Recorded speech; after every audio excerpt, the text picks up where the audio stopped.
नमस्कार मित्रांनो, आज आहे आपल्या 365 डेज विपश्यना चॅलेंजचा डे 48।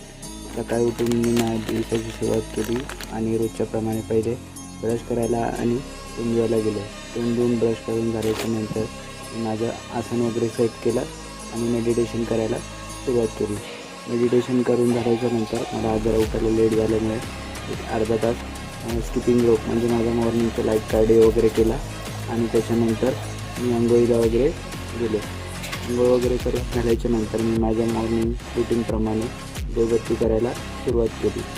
देवबत्ती वगैरे केली आणि त्याच्यानंतर माझ्या मॉर्निंगचा नाश्ता म्हणजे रोजचा ओट्स आणि पीनट बटर खायला सुरुवात केली। नंतर मी माझं तयारी करून ऑफिसला निघालो। ऑफिसवरून आल्याच्यानंतर मी पुन्हा माझं मेडिटेशन करायला वगैरे बसलो। मेडिटेशन झाल्याच्यानंतर मी माझा फोन घेऊन इंस्टाग्राम ग्रुपचे व्हिडिओ बघत बसलो आणि माझा दिवस असाच संपला। Tata, bye bye.